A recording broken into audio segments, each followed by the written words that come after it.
I'm your host, Doreen Steenland, and today I'd like to welcome our guest, Stefanie Hinman. So let's just dive right in because I want to use all of our time effectively. How does the neurobiology of attachment and trauma impact our nervous system? So when we are developing, when our brain is developing and our nervous system is developing, we develop in a certain order. Marcus Warner likes to call that the brain, the elevator. So in the book Building Bounce, we talk about the elevator. I like to use a kind of combination of that with Dan Siegel's flipping the lid metaphor using a hand, Love because that. we always have our hand with us. So it's a really good demo. So at the most foundational level, we have this part of the brain that is always asking this question, am I loved? Mm. So when baby is born, baby comes out looking for, am I loved? Mm. And then as we move up the elevator, we get to this part of the brain. It's the emotional part of the brain. This is the amygdala. And it's always asking the question, am I safe? Mm. So if either one of these questions are not being answered for an individual, they may have trouble staying regulated, right? So we can see that play out in our lives all the time. This is part of our human experience. We're always searching our environments for danger cues or for safety cues. That is just the way that this part of the brain works. As we move up to the higher level functioning of our brain, up here, we have our higher level functioning, our logic, our creative problem solving, our ability to connect with other people. So we are wired for connection. So our brains and our nervous systems are always looking for connection. And so when all this works properly, when I am answering those questions, I feel loved, I feel safe, I feel calm, safe, and connected is what we call it in the book. I have a sense of well-being. My full brain is operating. I have access to my logical thinking, my problem solving, my creativity. I can stay fully feeling like myself and acting like myself in difficult times. That's emotional maturity. All right. So what happens is we call that the neurobiology of attachment. It's almost like when we build a house, we start with that foundation. Okay, wait. I just want to Okay. stop you and recap because I don't want our people to miss anything before we jump into the foundation.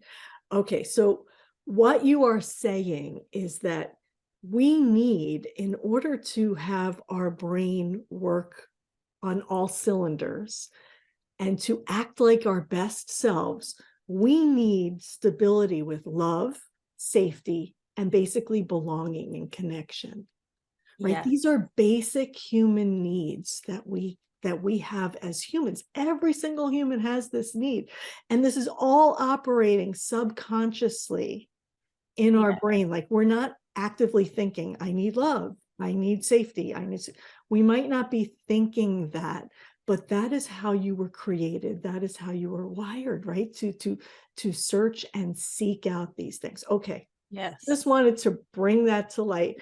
Now tell us about the foundation. Go ahead. Well, so often when we think of joy, we think of it's the icing on top. But actually, it is. We are wired. Deb Dana says we are. Connection is a biological imperative. We were created for connection. Therefore, it is actually the fuel that fuels our brain.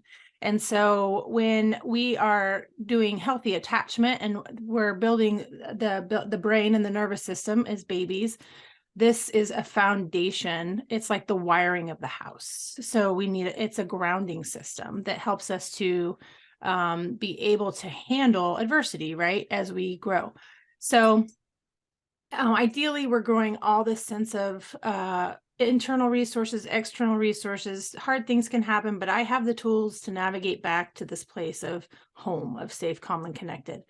And so what happens is trauma disrupts that process. So we all know that when a child experiences trauma, it's disruptive to their development. Mhm. Um, but as we grow, even into adulthood, and one of the things I do is work with um, caregivers in the community, first responders, frontline workers, and especially coming off of what we've come off of as a culture, we have experienced complex trauma, like trauma after trauma after trauma. And so we know that one incident of trauma can have a significant impact on our brain and on our nervous system. Again, depending on how well that nervous system is wired. But when we have multiple, it's like poking holes in our ability to hold our joy. So in the book, we use a metaphor of a capacity bubble or a ball. But this idea of, if you've played basketball, that you need a ball that has good air in it for it to be bouncy. Yeah. So air is the joy in our life. And so when all is functioning well, we can bounce back. But what happens is trauma actually pokes holes in that membrane that's supposed to hold the good things out and keep the bad things out and hold the good things in. And so trauma is like poking holes in that ball. So we get one trauma and it's one hole, and well, we can kind of maybe put a patch on it and keep going for a while, like a car, our tire. But you start getting multiple holes, and you're going to have to really stop and do some triage and really begin to take inventory of the damage that's been done, because we have just basically had a flat tire. Wow. Okay. So what you're saying is we need to pause when we feel that ball isn't fully inflated, right? There's something wrong, and we know it inside because your nervous system is sending you signals, right? Just like when you have an air leak on your tire, your dashboard is sending you signals. Okay, air is a little low. It's time to stop and get checked out. It's the same for us internally. And what I want to connect with that is that what you were saying prior to that is how we were raised impacts our capacity to handle life's difficulties that come into play. And I think what you're saying is that when we have trauma, our capacity is shrunk. Yes. So when we have had trauma in our past, and if Yeah. we have, we can drive on a leaky tire for a while, Yeah. but if you drive on a flat tire, it creates damage. And so I think many of us try to push through our trauma, and we just keep functioning, and it's actually over functioning, right?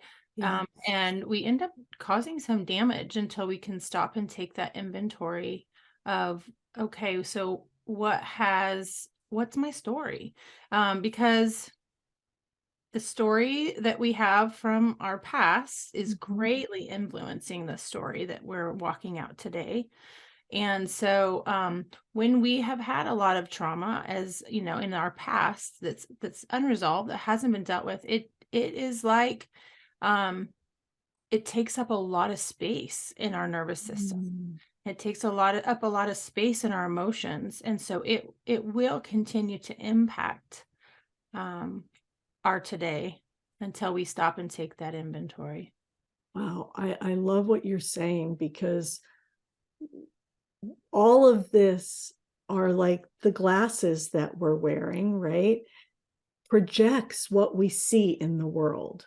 So if we've had a lot of trauma, that is how we're looking at the world through our experience, Yeah. right? And so that makes things interesting Mhm.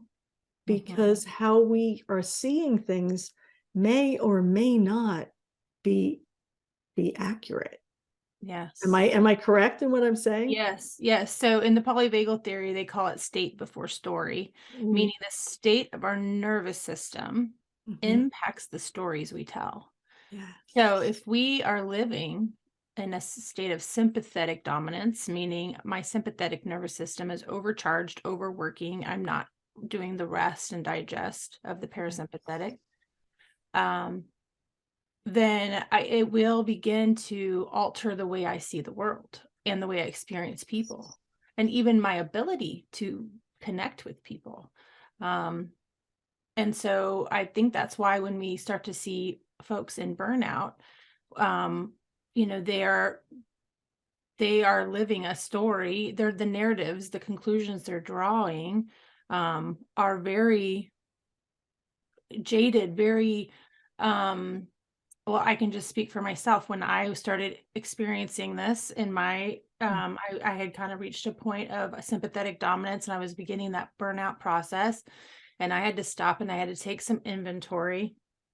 One of the things I noticed was that I become very cynical. I become very untrusting, like everybody's a bad guy. And because, well, I'd heard a lot of trauma stories. Yeah. And so that was a lot of evidence I was carrying around. Yeah. Um, and so what was super significant to me is when I first started to be able to take care of my nervous system, befriend my nervous system, recognize that it is not my enemy. It's actually my friend. And I can listen to the voice that my body is telling me, like, slow down. This is not sustainable. We can't live like this. So I began to befriend my nervous system. I began to take inventory of trauma, and I began to enter into a trauma healing season where I, sat with another person who was trauma informed, and we were able to share narrative and talk through stories and that kind of thing. I realized that my perspective changed. I began to see the beauty in the world again. I began to experience joy again because now I didn't see a bad guy around every bush or whatever it was. I was able to, my nervous system shifted into a state of peace and wellness, and therefore my narrative, the story I was living, also shifted. So it was a powerful realization for me in my I story. love that. And I've had a similar experience. What I want to highlight for our viewers is that when you're saying sympathetic response, you're saying survival mode, autopilot, high energy, maybe fight, flight, or freeze, or you might be exhausted, right? Depending upon where in that fight, flight, or freeze syndrome you're landing. And also for me, what I noticed when I was in that chronic state is that my judgmental thoughts were looping round and round and round, right? And like you said, I wasn't able to see the joy. I wasn't able to see the good. I was only looking through these dirty glasses almost and seeing all of the bad things in the world. And that's a hard way to live because let's face it, the world is tough right now. And so if all you're seeing is all the bad and you're ignoring all of the beauty because your brain is kind of not paying attention to that, because what, our brain will always find what it's looking for, right? So if we're in that negative loopy thinking, our brain is looking for that everywhere. Right. Yeah. And so what I noticed is when I started shifting out of that survival mode state, is what I call it, and into more of a thrive state, that's when you get to see the beauty. That's when you get to see the have the joy, experience real connection with people from a loving place instead of judging and suspicion and all of those things that come with the other. That's right. Yeah. Wow. Wow. So what would you like our audience to think about next as we're talking about trauma? Well, I would say that awareness is huge. Learning to bring awareness to what we're thinking, learning to bring awareness to our nervous system. What state is our nervous system in? Mm. And also stopping and attending to maybe what we've left behind in our attempts to just keep plugging on, to just kind of inventory uh, if there is a place that I need to go back and stop for myself, my younger self, and tend to her. And, is there some trauma healing from the past? Is there some trauma healing from the last few years? Like, what does it mean that when we have had multiple now trauma can be anything that overwhelms us to the point where we don't feel like we have the internal or external resources to navigate it. So Mhm. it doesn't have to be, I got held up at gunpoint. It can be, I just was buried alive under all the weight of expectation, all the weight of, it's my job to fix this when I know intuitively I do not have the ability to solve this problem before me. Um, and so every one of those places where we felt overwhelmed, those are those places that maybe we can stop and go back and allow, those things to be unpacked, everything that, um, you know, felt like too much. I And love then that. Oh, building go ahead. No, capacity. no, no. Go ahead. Keep Well, going. and then start building that capacity. So capacity is basically just how much weight can I carry before I break down, shut down, and explode, right? And so we all have that point at which, I always used to call it, I feel like my scales tipped. Like I'd heard trauma stories, Yeah, that's fine. I can go back and I can go home, make dinner or whatever. And then there's this one trauma story that I heard that it was like, for whatever reasons, it was, the straw that broke the camel's back, whatever it is, but it was like all of a sudden my scales would tip and now I didn't feel like myself anymore. I wasn't acting like myself anymore. I was in victim mode, or I was kind of, starting to ruminate on, like, as you were saying, like ruminate on things that were just unhealthy, and just like, what tipped the scales, right? Well, that was the edge of my emotional capacity. And so rather than shaming myself and being like, "Ugh, man, you are terrible. Why can you not, I Yeah. was able to go, oh, wait a minute. Number one, usually the stories that tip the scales are the ones that have a personal component to them. It Yes. triggered something in me that felt really familiar, or I've lived something like that, something like that. Anyway, so being able to go and stop and say, okay, what about that story? Mhm. Felt like a lot for me. Yeah. And then I now know the importance of engaging in rhythms of joy and rest, co-regulation, sitting with another person who's happy to be with me. Yeah. That's the definition of joy, is being with people who are happy to be with me. Yeah. Or even just remembering a time I was with people and I felt safe, calm, and connected. So I like to do that. I first remember these are the 3 R's. I remember a time I felt safe, calm, and connected. I Mhm. hold that memory. And then I relax my body. So I do a body scan. Where am I holding tension? Yeah. Breathe it out, relax all those muscles that I hold tight. Because when we go into sympathetic nervous system, we tend to tighten up because we're going to go fight the bear or run from the bear, right? Yeah. Um, so that's the relax and breathe and then regulate. So, just giving yourself a chance to regulate. Going for a walk is excellent. Talking and walking is even better. So if you can get a friend or a spouse to go for a walk with you and talk it out, it's an excellent way to regulate. So these are just rhythms that I've learned, and they help build my emotional capacity. So when, not if, adversity comes my way, I feel like I have more resources, both internal and external, to navigate.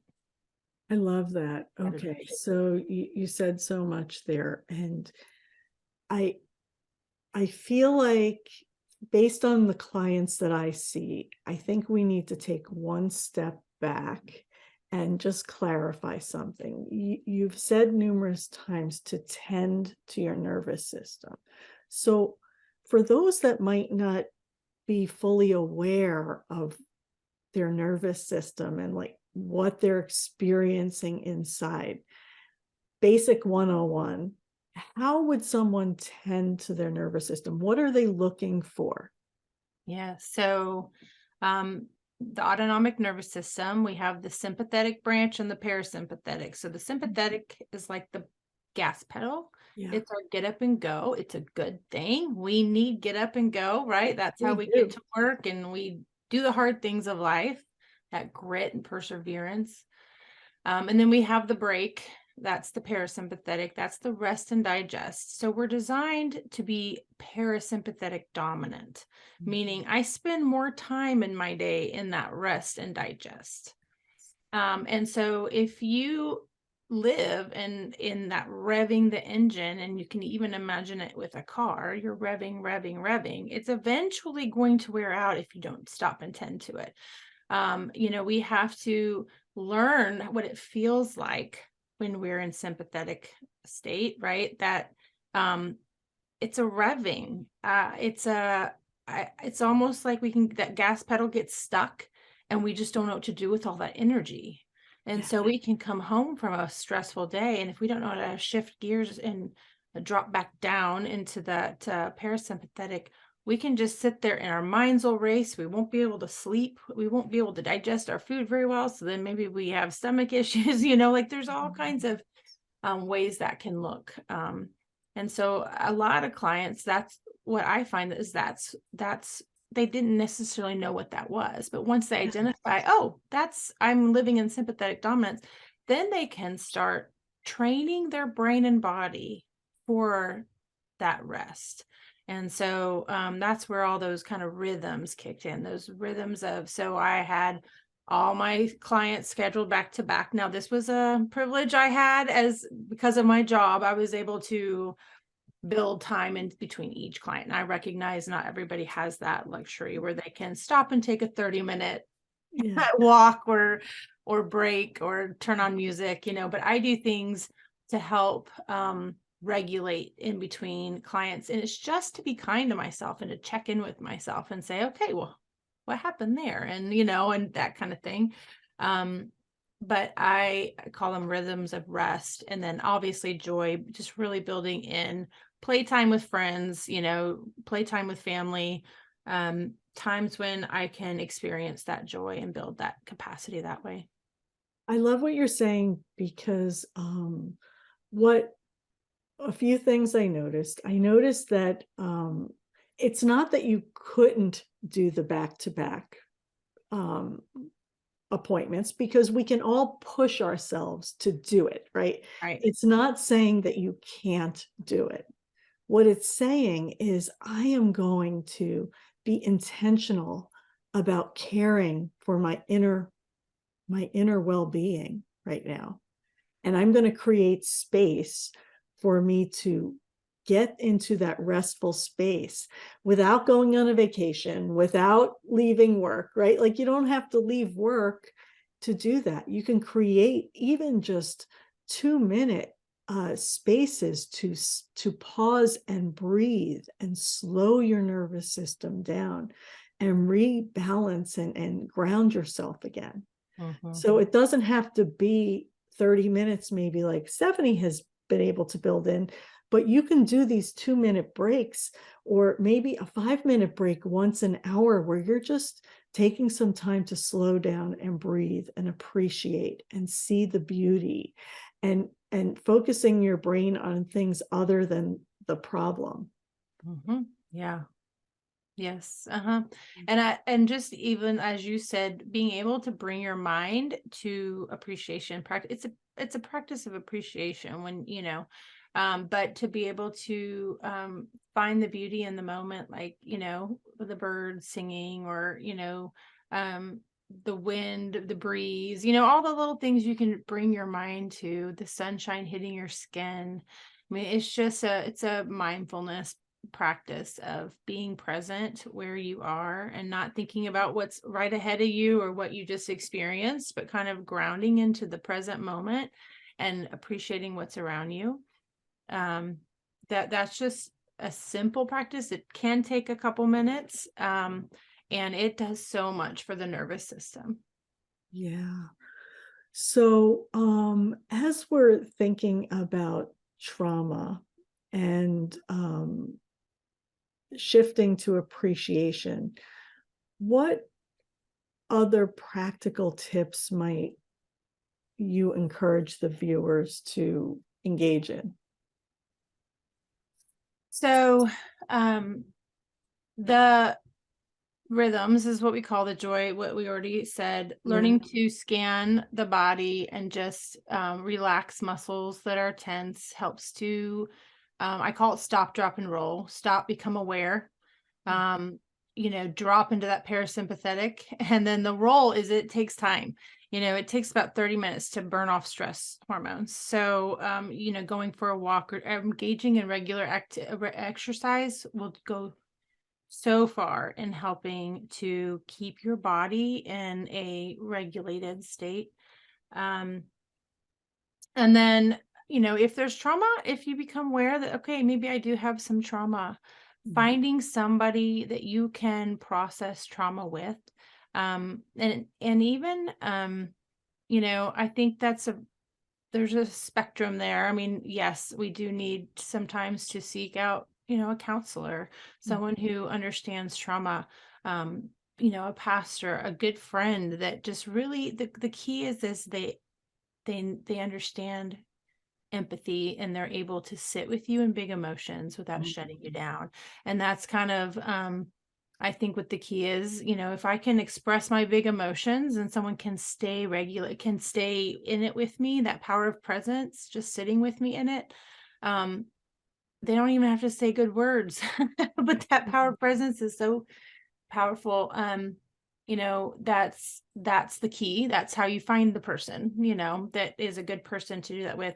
I highly recommend cohorts, people that are in your field that understand the stresses of your job that you can get together with periodically, and maintaining strict confidentiality, of course, but you can still share your experiences in your field. So, you know, I still believe that the difference between suffering and trauma is whether or not I feel alone in it. And in this world, we're going to have suffering. We're going to have, it's part of the human experience.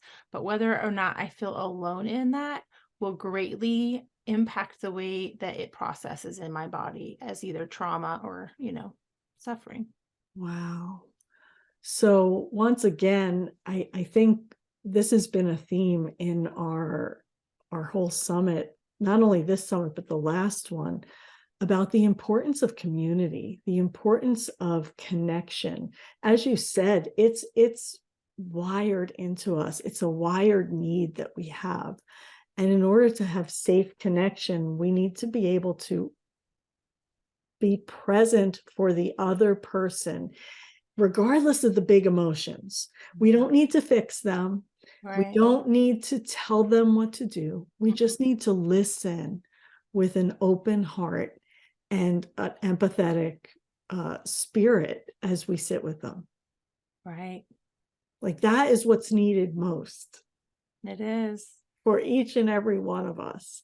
And that's why I'm a huge fan in group coaching experiences, because I believe that that community just accelerates healing. Yes. Yeah. That's been my experience as well. And I think anyone who, especially those who like counselors, who are usually, alone with a story with another, they're bearing witness to another person suffering. Yes. And then they are bound by confidentiality. And so what do they do with that? And so one of the things at Trauma Healing Center we really hope to do is provide places. I mean, confidentiality is obviously strict, Yes. and we hold that with a sacred honor, but we can still sit together and share what our nervous systems are doing in the context of those sessions, and to be with other people who are in a similar situation is healing. It is healing, and it helps us continue to do the things that we feel passionate about and that we want to do. Yes. And I think what I've noticed also about these group, confidential group experiences is that it allows you a little bit of separation, I think, from the big emotions that you're feeling, um, to look at things possibly from different perspectives. Yes. Mm-hmm. Yeah. Because when it's all staying in our heads, right, we're only seeing one way. And then someone might ask you a question, not a judgmental question, but just a clarifying question. And that's like, oh, yes, thank you for asking me that question, because that question just opened up new ideas for me. Mm-hmm. Yeah. Yeah. Well, and I think one of the most destructive concepts that we carry is that we're supposed to be able to go from bearing witness from one person's suffering to the next, to the next, to the next, and not have an emotional reaction to it. That would be denying my own humanity. And I think that when people hold that belief, whether you're in the healthcare professional, or your healthcare professional, and you're hearing story after story as well, and you're supposed to remain completely stoic and complete, like detached. And Mhm. I think that that cuts off a part of our humanity that we need to function well in this world. And it's just really not even possible without, like I said, almost killing a part of yourself. And so to be able to sit with other people and hear that, oh, they're human too. Oh, wait, I have permission to be human. Okay. Yeah. Oh, that's really nice. And sometimes we have to forgive ourselves for being human, right? Like, oh, I think I was operating with some understanding that I had to, function, in a supernatural way all the time. And to just stop and say, oh, wait a minute, I'm a person and I have permission to be human. I have permission to have my own feelings, my own emotions on this. And that just right there, I think, is a very freeing concept. Yes, yes, yes. I love it. And so what I'm thinking is that our medical communities and even all many of our frontliners have been trained to stuff your emotions Yes. and not show your humanity to your clients or to the people that you're with. And that's done us a disservice because when we stuff and numb negative emotions, we're also doing the same for positive emotions. Am I correct in what I'm Yes, saying? absolutely. You can't selectively numb and stuff, right? So whatever you're numbing or stuffing, you're taking away all the good stuff too. You're removing the joy from your life. You're removing the gratitude and all of the beautiful experiences that we were meant to engage in. Right. And not only that, now that I have all that stuff stuffed in there, I'm gonna have to figure out what to do with it because it's like holding a beach ball underwater. You can only hold it underneath for so long. And this is why alcohol and all manner of addictions and the divorce rates crazy through the roof, suicide rates crazy through the roof, because we're human beings and we are not treating ourselves that way. We're not giving ourselves permission to be human. And so it's shameful to admit I'm struggling with this. Like, this was hard on me. Like, I just witnessed the death of a small child at the hands of a person who was supposed to be caring for that person. As a human being, I have a reaction to that. But Yeah. so often we say, oh, nope, we gotta, handle this as, like it's, you know, something without emotion. And so we that has to go somewhere. And we usually Yes. do just stuff it down. And also we see all kinds of physical health issues as well start to manifest Yeah. because we're holding all that in and it becomes a toxin to the body. Yes. Oh, wow. So many good things. And I could talk to you all day, but we need to honor our viewers' time here. Do you have any last minute tips or thoughts? One thought, something that you want to leave them with, one nugget for them to meditate on as they walk away from here. Um, I would just say friendship is medicine. And I think that one of the things that goes first when we're living stressed lives is connection and relationship. And it's actually the thing we need the most. And it's so scary when you start to think about trying to build community like that, because there's so much, invulnerability and all of that. And it almost kind of feels like taking the lid off of a pressure cooker if you start to try to deal with it. And so I would just say to dare to risk, to find somebody that you have trust with, that you can just say, hey, let's go to lunch or let's go for a walk on our breaks or something, and just say, ask questions. How do you handle when this happens, or just risk by asking a simple question. You don't have to, jump into the deep end. You can dip a toe in the shallow end and just see Yeah. how it goes, and begin to build confidence that it's possible to, engage with life-giving relationships. I So love that. Thank you so much.